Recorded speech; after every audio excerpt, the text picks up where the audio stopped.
Hi students, मैं अमित कुमार जायसवाल।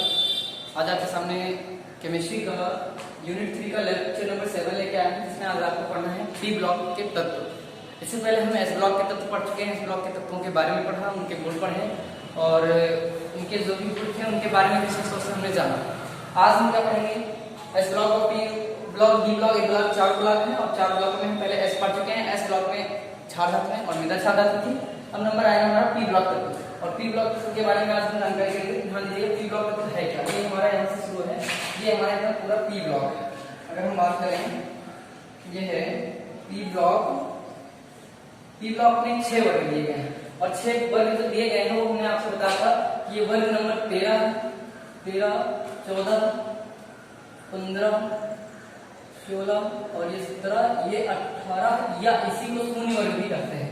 और अगर इसको हम रोमन अंक में बताएं तो इसी को कहते थे third A, fourth A, fifth A, ये सिक्स्थ ए, ये सेवंथ ए और ये एट्थ ए।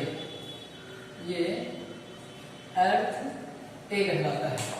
अब हमने बताया था आपसे इनमें जो तत्व रखे गए वो कैसे रखे गए। तो ध्यान दीजिएगा, ये 6 आवर्त हैं, 1 2 3 4 5 6 आवर्त और इधर 6 और एक लास्ट में 7 दिए, लेकिन हम इसको छोड़ रहे हैं। उसमें कोई विशेष तत्व हमारे खास तौर से जो हमें पी ब्लॉक में पढ़ा वो 6 तक ही है, इनके बारे में हम जानेंगे। अब हम जानते हैं यहाँ पे कौन कौन से तत्व रखे हुए हैं। तो अगर हम कहें यहाँ पर रखा हुआ है बोरान, बोरान के बाद कार्बन, फिर नाइट्रोजन, ऑक्सीजन, फ्लोरीन और यहाँ पर है नियान और यहाँ पर हीलियम गैस रखी हुई है। इसका क्रमांक 2, इसका 5, इसका 6, 7, 8, 9 और 10।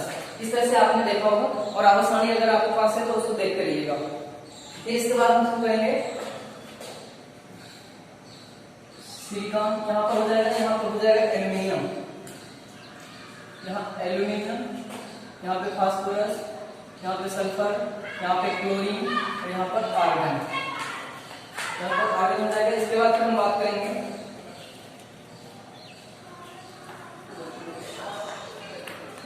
गैलियम, Ga, फिर Ge, जर्मेनियम और ये Ge इस तरह से हम लिखते हैं, Ge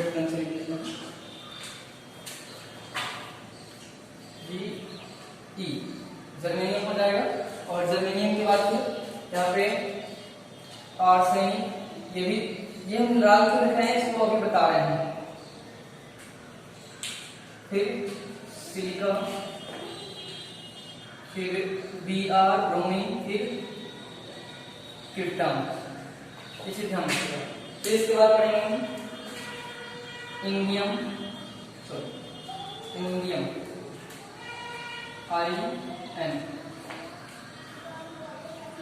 एंटीमनी, SN, आंसर हो जाएगा यहाँ पर SN। फिर हो जाएगा एंटीमनी, ये टिन और ये एंटीमनी। तो यहाँ पे हो जाएगा बिस्मिथ, Bi और यहाँ पे आयोडीन और यहाँ पे जिनान हो जाएगा। इसके बाद अगर हम बात करें लास्ट पहले छठे आवर्त की, तो इसमें कौन से तत्व हो जाएंगे? ये हो जाएगा बोरान परिवार। अगर हम बात करें बोरान परिवार को देखिएगा, पहले ध्यान दीजिएगा, बोरान परिवार ये हमारा हो जाएगा, ये कार्बन परिवार का तत्व, ये नाइट्रोजन परिवार का तत्व और ये ऑक्सीजन परिवार की, ये हाइड्रोजन परिवार और ये अक्रिय गैसों का तत्व। इसके आगे अगर हम बात करें छठे आवर्त की, तो यहाँ पे हो जाएगा टेलुरियम, यहाँ पे लेड, यहाँ पे बिस्मिथ, यहाँ पे Te हो जाएगा, Te, यहाँ पे टाइटेनियम हो जाएगा, बिस्मिथ। और इसके बाद यहाँ पे पोलोनियम, यहाँ पे एस्पेटियम और यहाँ पे रेडान हो जाएगा। ये चीज ध्यान रखिएगा। ठीक, तो इसको हम क्या कहेंगे? ये हमारा पी ब्लॉक है। इसको हम याद कैसे करेंगे इसको ध्यान दीजिएगा। पहले यहाँ पे हीलियम है, नियान है, आर्गन है, क्रिप्टॉन है, जिनान है, रेडान है। इनके क्रमांक क्या है ध्यान दीजिएगा। इसका 2 है, इसका 10 है, फिर 18 है, फिर 32 है, फिर 54 है, इसके बाद 86 हो जाएगा, 36 हो जाएगा। इसके बाद अगर हम बात करें, इनका क्या है 9 है तो इसका 17 हो जाएगा, 18 के पहले 17 32 है तो यहाँ इसका 31 हो जाएगा, इसका 54 है तो इसका 53 हो जाएगा, इसका 86 है तो इसका हो जाएगा 86, इसका 85 हो जाएगा। इसी तरह इसका घटता हुआ क्रम हम चले जाएंगे और इसको हम जानेंगे आगे कैसे। तो अगर हम बात करें, पहले हमारा तत्व है बोरान, फिर कार्बन, फिर नाइट्रोजन, ऑक्सीजन, क्लोरीन, नियान। इसको याद करने का तरीका क्या है, हम ऐसे याद करेंगे ब क न ओ फ ने। अगर इस तरह से याद करेंगे तो ज्यादा आसानी रहेगी। बकनो फने, फिर अल सी बस कल आर ग गे अस से बर कर इन सन सब ती आई एक्स सी टी प बी ओ एट रन। इस तरह से अगर हम याद करेंगे तो ज्यादा आसानी से याद हो जाएगी। इस चीज को याद रखिएगा। और ये जो टी ई हो जाएगा टेलुरियम हो जाएगा, टी ई ये टी एल हो जाएगा, टी एल टेलुरियम हो जाता है। इस चीज को ध्यान रखिएगा आपको। अगर हम बात करें यहाँ पे दिया गया है 18 है 17 है, इधर से हम अगर इधर की ओर आए ज्यादा आसानी रहेगी। यहाँ पे ये 16 हो जाएगा, ये 14 15 हो जाएगा, फास्फोरस का 15, ये 14 और ये 13, फिर ये 31 है, फिर ये 30 हो जाएगा, 30।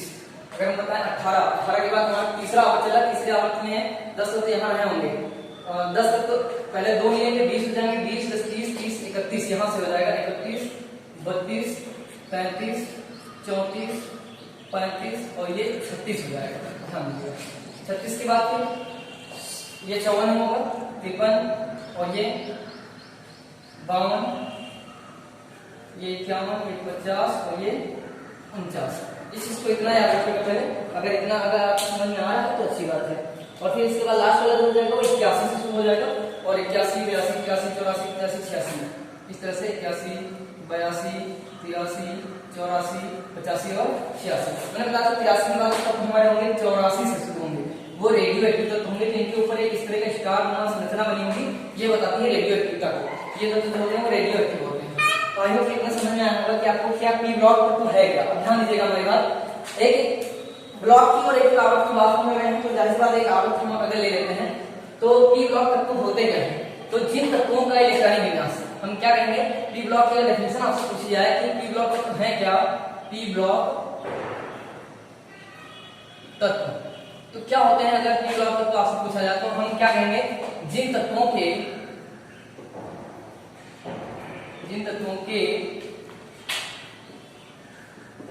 इलेक्ट्रॉनिक विन्यास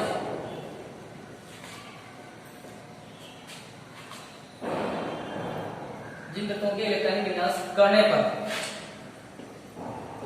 पर अंतिम इलेक्ट्रॉन कहाँ गिरे, पी ब्लॉक में गिरे। अंतिम इलेक्ट्रॉन पी ब्लॉक या पी ऑर्बिटल में गिरता है, उन्हें पी ब्लॉक तत्व कहते हैं। अब एक चीज और ध्यान दीजिएगा, यहाँ पे इनका अगर पूरे पी ब्लॉक तत्व का इलेक्ट्रॉनिक विन्यास आपसे पूछा जाए तो क्या होगा, तो ध्यान दीजिएगा पी ब्लॉक तत्वों का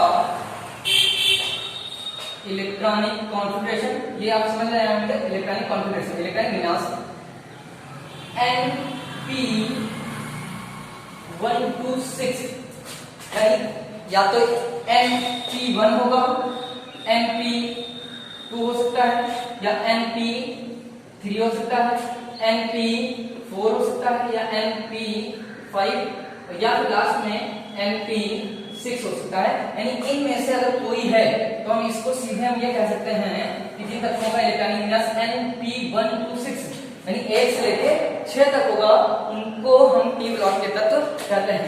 तो पी ब्लॉक तत्वों का इलेक्ट्रॉनिक विन्यास Np126 होता है, जहां पे n हमारा कोई क्वांटम संख्या मुख्य क्वांटम संख्या हो जाएगी। इस चीज को समझिएगा, इसको आपको नोट करिए, यानी ये वाला आपको समझ में आना चाहिए। ये तो मैंने समझाने के लिए बता दिया, आगे देखते हैं। तो अब ध्यान दीजिएगा, यहाँ पर कुछ तत्व हम रेड कलर से नोट कर दे रहे हैं, 1 2 3 4 Sb टेरियम पोलोनियम और एस्टेटिन। इसी ध्यान ये रेड कलर से कर दे रहे हैं, क्यों कर रहे हैं ये भी बता रहे हैं।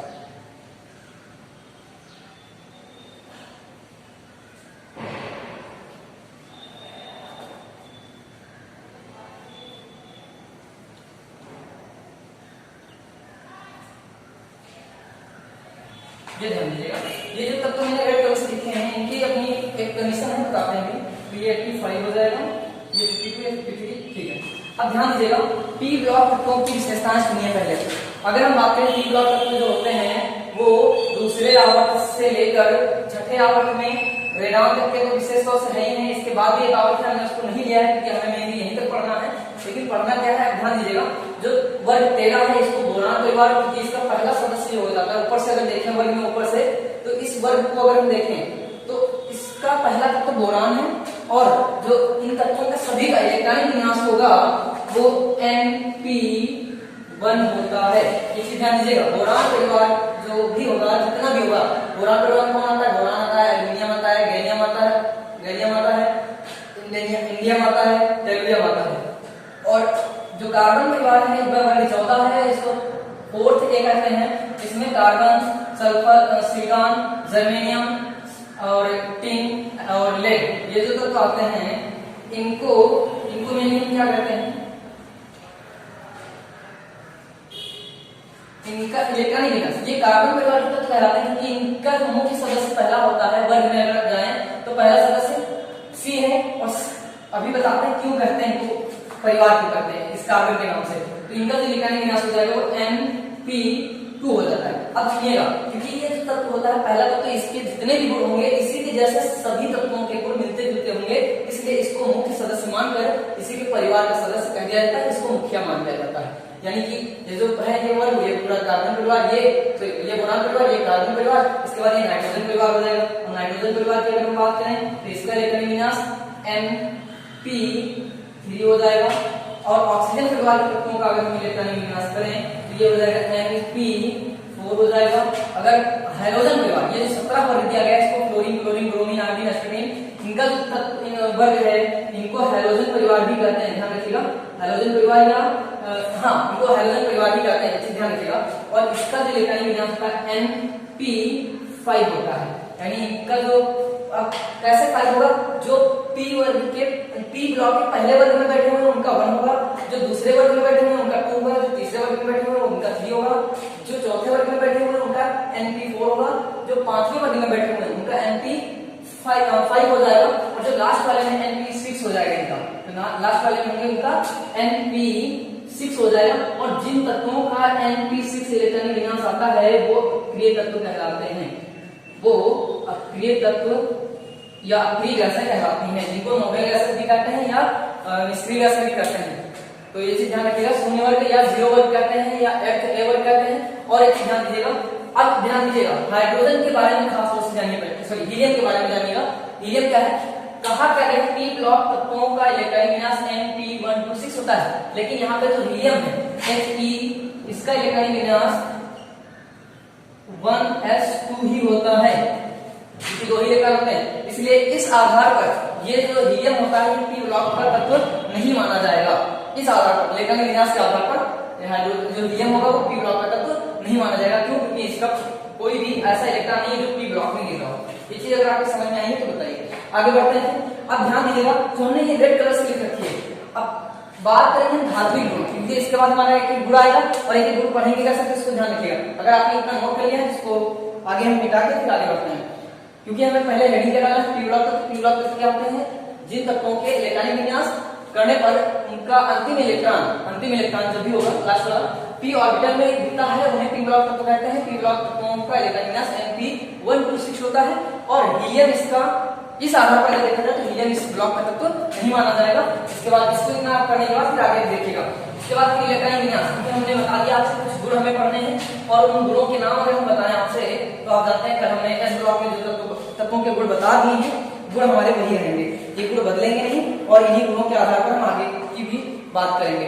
तो गुणों की बात करेंगे, जैसे हमने क्या बताया था, जैसे हमने कहा था इलेक्ट्रॉनिक कॉन्फ़िगरेशन बताया था, ऑक्सीकरण संख्या बताई थी, ऑक्सीकरण संख्या, आयनन विभव, आयनन विभव, आयनन विभव होता है परमाणु त्रिज्या या आयन त्रिज्या, परमाणु त्रिज्या या आयन त्रिज्या। यहाँ पर जब आयन बन जाएंगे तो आयन की त्रिज्या लेंगे, अगर परमाणु है तो उनको परमाणु त्रिज्या ली जाएगी। और साथ में इनकी धनात्मकता, धनात्मकता या ऋणात्मकता भी यहाँ पे साथ में पढ़ सकते हैं, ऋणात्मकता। अब धनात्मकता कैसी होगी तो उसकी अपोजिट ऋणात्मकता होगी। इसके बाद फिर अगर हम बात करें तो यहाँ पर एक होता है बंधन ऊर्जा, बंधन ऊर्जा।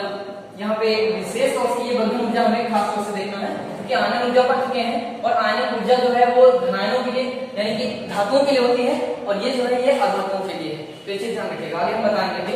और इसी के साथ साथ हम इनके यौगिक पढ़ेंगे। यौगिक क्या होते हैं, यौगिक बनाने की प्रकृति कैसी होती है, यौगिक प्रकृति, यौगिक प्रकृति हो जाएगी। तो इस तरह के कुछ गुण हैं जिनको हम पढ़ेंगे आगे चल के। धनायन हो गया, ग्रहण हो गया, हाँ धात्विक गुण हो जाएगा, यहाँ पे लास्ट हो जाएगा धात्विक गुण। तो इतने गुण आपको पहले ये लिस्टिंग कर लेना है कि आपको इनको पढ़ना है। क्या क्या पढ़ना है आप ध्यान दीजिएगा, इलेक्ट्रॉनिक विन्यास, ऑक्सीकरण संख्या, और यहीं पर हमने एक और पढ़ा था, याद होगा आपको, संयोजकता। संयोजकता, संयोजकता क्या है, जो तत्व किसी दूसरे तत्व से कितने संयोग करेगा उसी संख्या को हम, जितने इलेक्ट्रॉन संयोग करेगा, जितने इलेक्ट्रॉनों का साझा करेगा, संयोग करेगा, वही उसकी संयोजकता कहलाती है।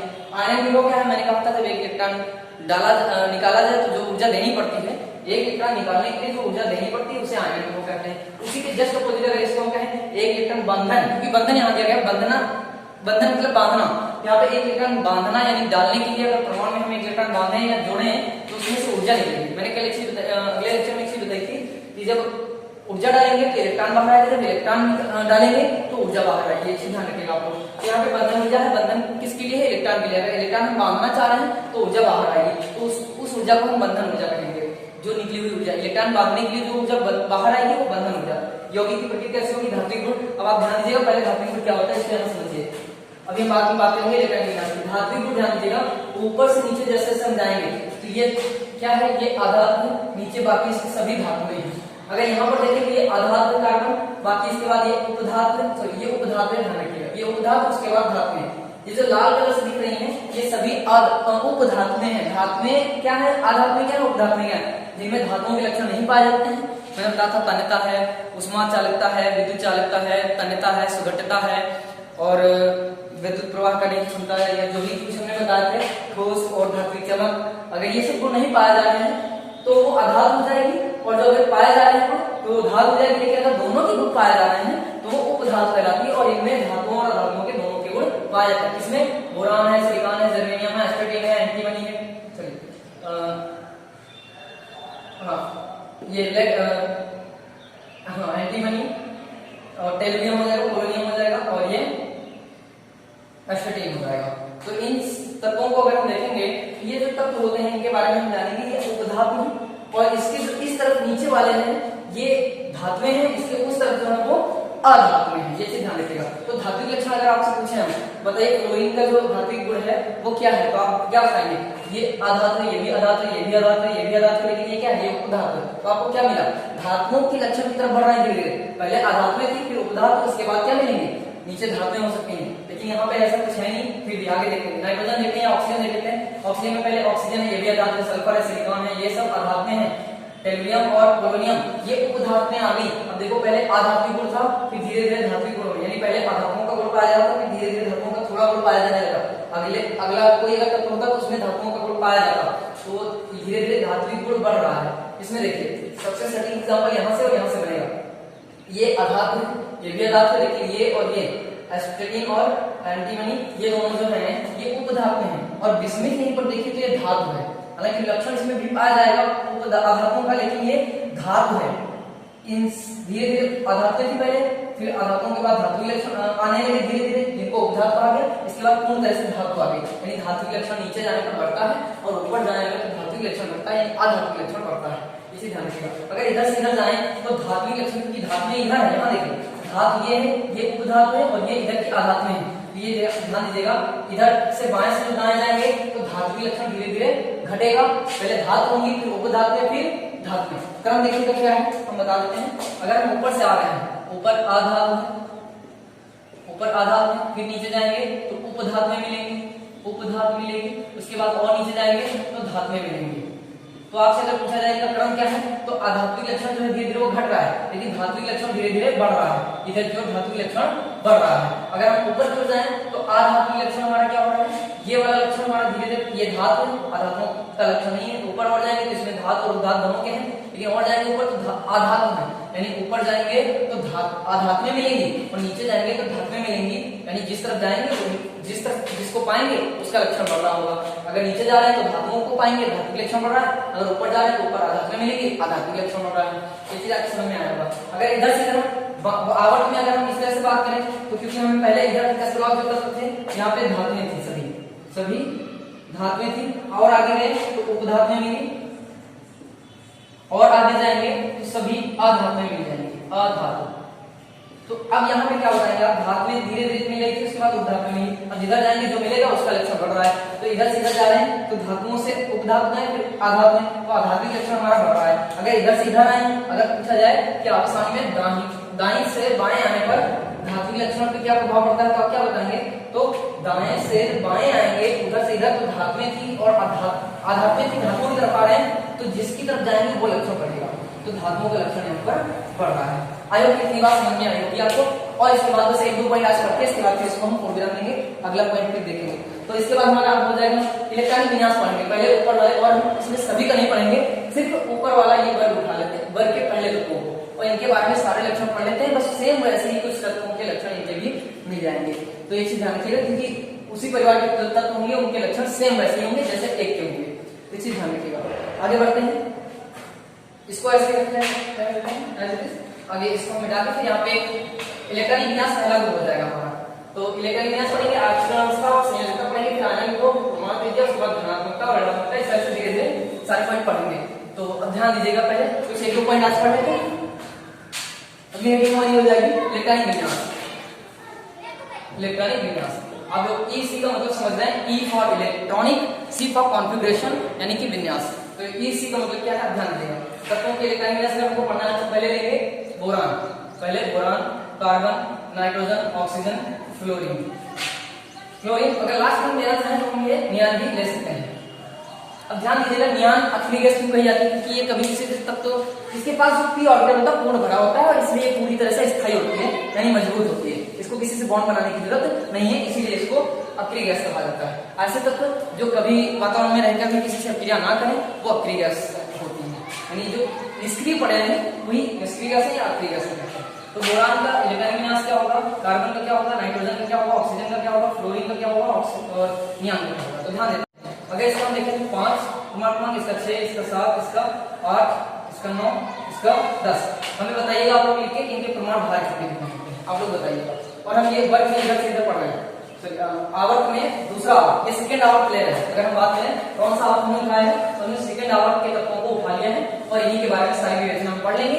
इन्हीं के जैसे मिलते जुलते गुण अन्य सभी तत्वों के भी होंगे। अब बात करें boron, silicon, germanium, एस्टेटिन, antimony, tellurium, polonium और एस्टेटिन, ये जो है हमारी धातुएं, इसके नीचे जो है वो धातुएं हैं, इसके ऊपर जो इधर पाई जाएंगी ये अधातु हो जाएंगे। और अधातु में ठोस द्रव गैस कुछ भी हो सकती है, ये ध्यान रखिएगा। धातुएं तो ठोस होंगी, मरकरी यानी पारा को छोड़कर, Hg को छोड़कर और गैलियम को भी छोड़कर, ध्यान रखिएगा। ये दोनों धातुएं हैं, ये द्रव में पाई जाती है अवस्था में। अगर वातावरण के टेम्परेचर पर देखा जाए, रूम टेम्परेचर पर, तो ये द्रव होती है। बाकी सभी धातुएं जो होती है वो ठोस होती है, अधातु में ठोस द्रव गैस कुछ भी हो सकती है। तो अब ध्यान दीजिएगा यहाँ पे। इसका अगर प्रमाण क्रमांक 5 है तो इसका इलेक्ट्रॉनिक विन्यास क्या होगा, 1s2 2s2 2p1 हो जाएगा। इसके बाद इसका 1s2 2s2 2p2 हो जाएगा। अब इसी तरह एक बढ़ता चला जाएगा, 6 तक आ जाएगा। तो बाकी ये वाले चाहे कर लीजिएगा, हम ये वाला करते हैं। 1s2 2s2 2p6 हो जाएगा। 6 2 8 10। इसके बाद इलेक्ट्रॉन कितने हैं, 10 है, और यहाँ पे जो बांटे गए वो भी 10 है। तो ये वाले आप कर लीजिएगा, आप कर लीजिएगा, इसको ध्यान दीजिएगा, ऐसे ही करिएगा। आगे हम बात करें इलेक्ट्रॉनिक विन्यास हो गया, तो इनका इलेक्ट्रॉनिक विन्यास हमने अभी बताया कि इनका इलेक्ट्रॉनिक विन्यास Np126 होता है, ये आप लोग ध्यान रखिएगा। अगला पॉइंट, अगर हम अगले पॉइंट पर बढ़ें तो इसके बाद हमारा दूसरा पॉइंट कोई भी ले लेते हैं, पढ़ना तो हमें सारे नहीं है। तो इसके बाद हम धनात्मकता या ऋणात्मकता ले लेते हैं। ध्यान दीजिएगा, धनात्मकता हम कल बता चुके हैं।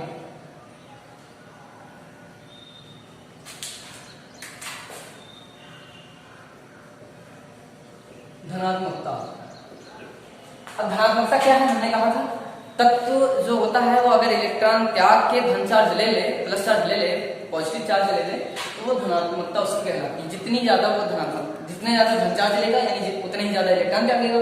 अगर ऐसा गुण है तो वो धनात्मक तत्व कहलाएगा, और ऐसे तत्व धातु में ज्यादा होती है। तो यहाँ पर ऐसा कुछ विशेष है नहीं, ध्यान दीजिएगा। तो धात्विक लक्षण क्या हो जाएगा, इधर अगर धनात्मकता देखी जाए तो धनात्मकता आपको बाएं से दाएं जाने पर घटती है। क्योंकि इससे पहले ये तो थोड़ा बहुत चाहे इलेक्ट्रॉन त्याग भी दें, लेकिन ये इधर वाले जो होते हैं बहुत टफ होती है, आसानी से इलेक्ट्रॉन त्याग कर प्लस चार्ज नहीं लेंगे, ध्यान रखिएगा। तो सीधे में आवर्त में बाएं से दाएं, बाएं से दाएं जाने पर धनात्मकता क्या होती है, घटती है, घटती है। क्यों, क्योंकि धात्विक लक्षण भी घट रहा है। क्योंकि या ये भी हम कह सकते हैं कि इनके जो आयनिक विभव होते हैं, आयनिक विभव जो होता है वो बढ़ता है। तो क्योंकि आयनिक विभव या आयनिक ऊर्जा बढ़ती है। आयनिक विभव क्या होता है, तो मैंने बताया था जब कोई इलेक्ट्रॉन आसानी से इलेक्ट्रॉन एक इलेक्ट्रॉन त्यागना चाह रहा है, उसको अगर थोड़ी सी ऊर्जा मिल जाए और आसानी से इलेक्ट्रॉन त्याग दे, थोड़ी ऊर्जा देनी निकली, अगर थोड़ी ऊर्जा दिए और इलेक्ट्रॉन त्याग दिया तो ध्यान दीजिएगा, जैसे हमने कितनी ऊर्जा दे दी, कितनी हमने दे दी, इलेक्ट्रॉन निकल गया। लेकिन आगे और जाएंगे, जैसे बाएं जाते जाएंगे तो हमें और ढेर सारी ऊर्जा देनी पड़ेगी, कितनी ऊर्जा देनी पड़ेगी, ध्यान रखिएगा। अगर यहाँ पर थोड़ी ऊर्जा देनी पड़ेगी, आगे जाएंगे तो और ज्यादा देनी पड़ेगी, यहाँ जाएंगे तो और ज्यादा देनी पड़ेगी, इस तरह से समझ लीजिएगा। अगर यहाँ तो इतनी ऊर्जा देनी पड़ेगी, आगे जाएंगे तो और ज्यादा ऊर्जा देनी पड़ेगी, इस तरह इधर जाएंगे तो और ज्यादा ऊर्जा देनी पड़ेगी। यानी जैसे जैसे हम बाएं से दाएं जाएंगे धनात्मकता बढ़ती है, धनात्मकता घटती है, क्योंकि आयनन ऊर्जा जो है वो आयनन ऊर्जा बढ़ती जाती है। अगर एक इलेक्ट्रॉन निकालना है तो ज्यादा ऊर्जा देनी पड़ेगी, इसको ज्यादा ऊर्जा देनी पड़ेगी, आगे और जाएंगे इस तरफ, अगर इस तरफ बढ़ेंगे तो इसको और ज्यादा ऊर्जा देनी पड़ेगी, इसको इससे भी ज्यादा देनी पड़ेगी, यानी इस तरफ आएंगे तो हमें और ज्यादा ऊर्जा ही खर्च करनी पड़ेगी। क्यों, क्योंकि ये जो होते हैं ये धनात्मक कम, धनात्मकता घटती है ना, ऋणात्मक ज्यादा होते हैं। ये आसानी से चाहेंगे कि हमें एक इलेक्ट्रॉन मिल जाए, तो जो कोई चाहता है कि हमें इलेक्ट्रॉन मिल जाए तो अपना इलेक्ट्रॉन देगा क्यों, इसीलिए ये ऊर्जा अगर मजबूरी है तो बहुत ज्यादा ऊर्जा दोगे तब जाके वो इलेक्ट्रॉन अपना त्याग सकते हैं, इस चीज ध्यान रखिएगा। आगे बढ़ते हैं, तो धनात्मकता क्या होगी अगर हम बात करें तो धनात्मकता आवर्त में बाएं से दाएं, अगर आवर्त में हम बाएं से इधर जा रहे हैं तो हमारा जो धनात्मकता है, धनात्मकता इधर से इधर जाने पर घटती है, क्योंकि आयनिक ऊर्जा बढ़ती है। आयनिक ऊर्जा इधर से इधर जाएंगे तो हमारी आयनिक ऊर्जा यानी इलेक्ट्रॉन निकालने के लिए ऊर्जा हमें ज्यादा खर्च करनी पड़ेगी। अगर इधर से इधर जाएंगे किसी भी तत्व के पास, इधर है तो थोड़ी ऊर्जा निकाल दिया जाएगा, इधर वाले तत्व को हमें ज्यादा ऊर्जा देनी पड़ेगी इलेक्ट्रॉन निकालने के लिए, इसी ध्यान रखिएगा। अगला हम बात करें, अगर वर्ग में बात करें, ये तो हो गया आवर्त की बात। वर्ग में ऊपर से नीचे जाने पर तत्वों की धनात्मकता, ध्यान दें ऊपर से नीचे जाएंगे, जैसे बात यहाँ लिखिएगा आधात्म है, आधात्म है, उपधात्म है, विधात्म है, और धात्म में जाएंगे तो धात्विक लक्षण देखो क्या हो रहा है, बढ़ रहा है। यानी अगर धात्म इधर होंगे, हमें अगर धात्म मिल जाए तो आसानी से इलेक्ट्रॉन त्याग सकते हैं, थोड़ी ऊर्जा देंगे निकल जाएंगे इलेक्ट्रॉन। लेकिन इनके पास से हमें इलेक्ट्रॉन निकालना है, ये आधात्म है, ये इलेक्ट्रॉन का त्याग आसानी से नहीं करती है, इसलिए इनसे इलेक्ट्रॉन निकाल पाना मुश्किल है।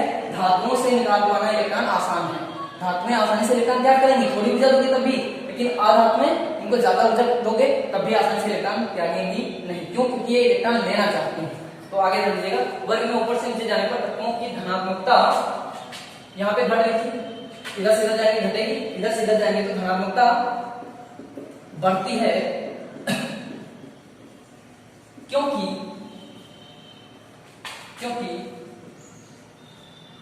आयन ऊर्जा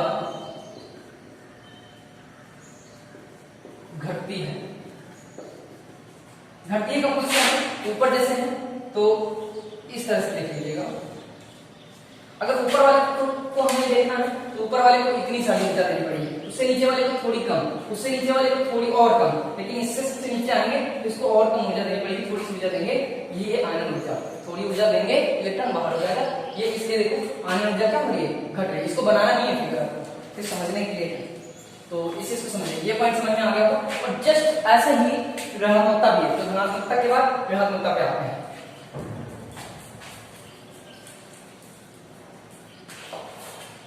धनात्मकता समझ में आ गई होगी। अब ऋणात्मकता,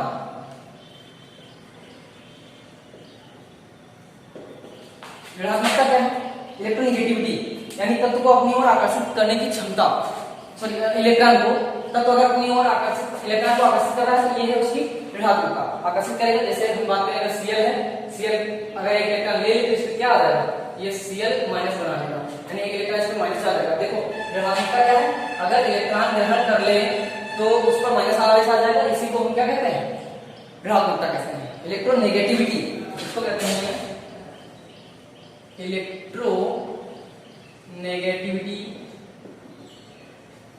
इलेक्ट्रोनेगेटिविटी कहते हैं इसको। तो ये चीज जानते हैं। पॉजिटिविटी क्या है, हमने पहले भी समझा दिया, नेगेटिविटी है, जब नेगेटिव चार्ज ले तो नेगेटिविटी, पॉजिटिव चार्ज ले तो पॉजिटिविटी। तो इसको समझिएगा, बस इसके बाद फिर अगला पॉइंट बाद में हम बताएंगे। तो इसको समझिए,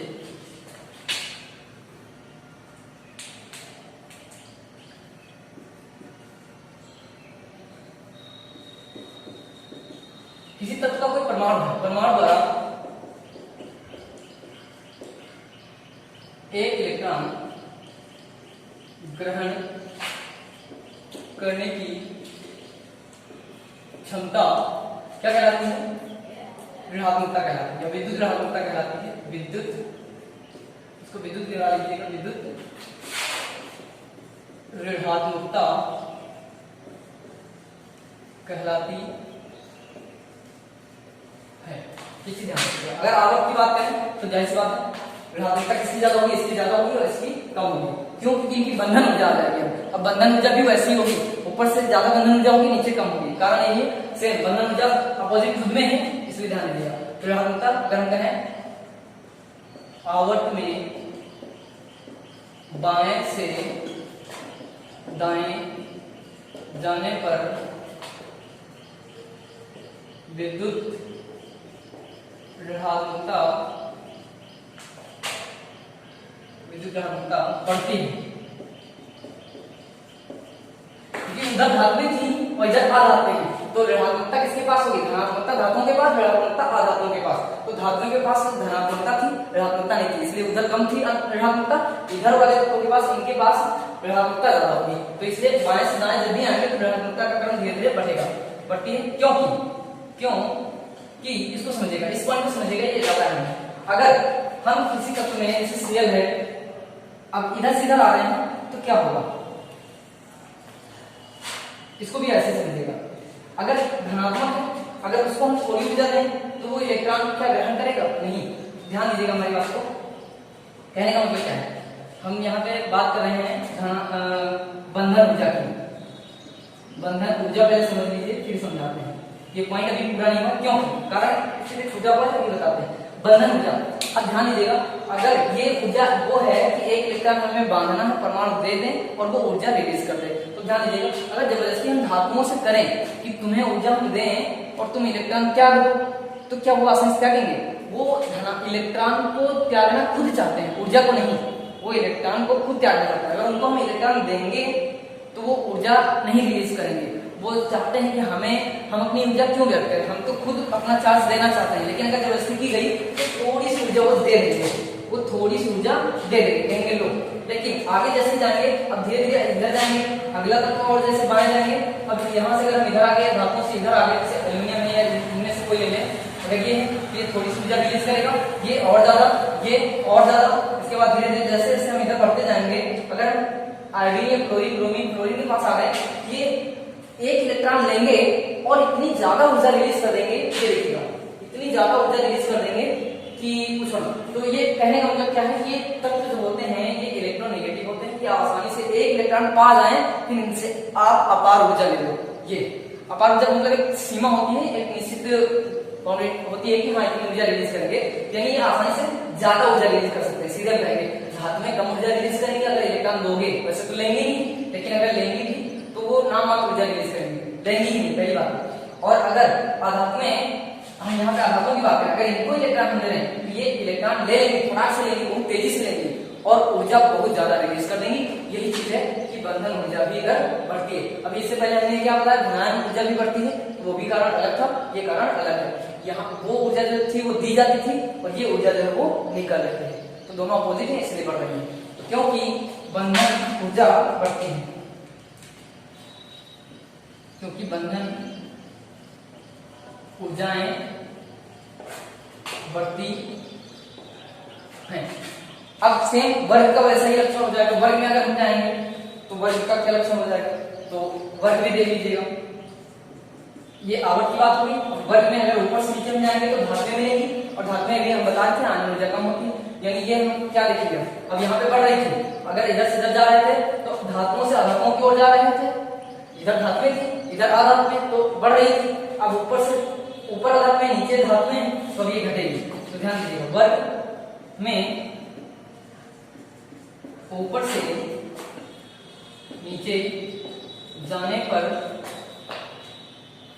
ऋणात्मकता या विद्युत ऋणात्मकता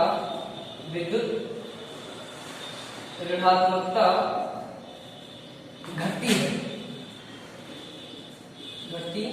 है, क्योंकि अब सेम बंधन ऊर्जा यहाँ पे बढ़ रही थी, जब आधातुओं की तरफ जाएंगे तो बंधन ऊर्जा बढ़ेगी, लेकिन अब हम किधर जा रहे हैं, ऊपर से नीचे जा रहे हैं, नीचे तो धातुएं बैठी हुई हैं, तो धातुओं की तरफ जा रहे हैं तो घटेगी, क्योंकि बंधन ऊर्जाएं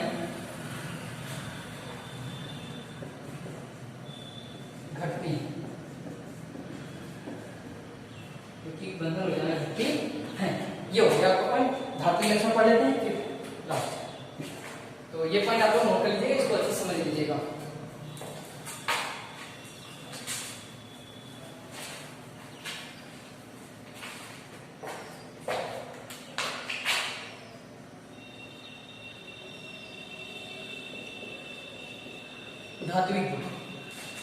धात्विक गुण क्या है, इलेक्ट्रॉन त्याग करने की क्षमता को हम कह सकते हैं, या अपचायक क्षमता कह सकते हैं इसी को। धात्विक गुण हम कह सकते हैं, अगर धात्विक गुण बढ़ रहा है तो धनात्मकता भी बढ़ेगी और वहीं पे अपचायक क्षमता भी बढ़ेगी। ये चीज ध्यान रखिएगा, तीनों चीजें, चाहे धात्विक गुण कहा जाए या धनात्मकता कहा जाए या अपचायक क्षमता, तीनों एक तरफ इसी की जैसे जैसे धात्विक गुण बढ़ेगा वैसे अपचायक क्षमता बढ़ेगी, वैसे ही धनात्मकता भी बढ़ेगी। जैसे धनात्मकता है वैसे ही होगा, लेकिन कैसे, तो धात्विक गुण ध्यान दीजिएगा।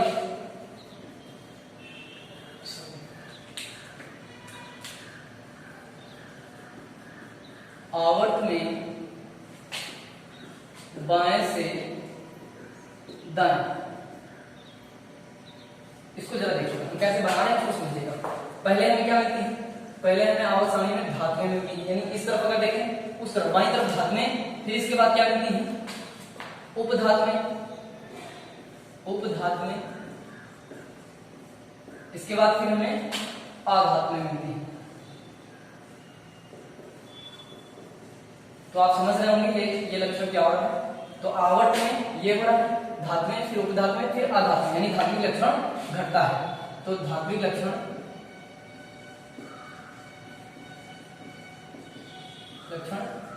घटता है, सीधे कह सकते हो। वर्ग में बात करें, वर्ग में तो ऊपर से नीचे होगा, तो इसके आगे देखिएगा क्या होगा, अगर हम ऊपर से नीचे जा रहे हैं तो ऊपर हमें आधातुएं मिलेंगी, आधातुएं जैसे ये सब आधातुएं, इसके नीचे अगर जाएंगे तो धीरे धीरे हमें आधातुओं के बाद उपधातुएं आएंगी पहले, यानी यहां से जाएंगे तो उपधातुएं, और इसके नीचे आएंगे तो धातुएं मिलेंगी, ये हो जाएगा धातुएं। ये लक्षण क्या हो रहा है, तो ये ऊपर से नीचे जाने पर धात्विक लक्षण बढ़ता है। धात्विक लक्षण क्योंकि यहाँ इधर से इधर जा रहे हैं तो धात्विक लक्षण ये बढ़ रहा है, और ऊपर से नीचे से ऊपर जाएंगे तो अधात्विक लक्षण बढ़ेगा। यहाँ हम क्या लिख सकते हैं इसको, ये वाला इधर तरफ इसको मिटा देते हैं, ऊपर से नीचे जा रहे हैं तो धात्विक जो नीचे मिलेगा वो बढ़ेगा, धात्विक लक्षण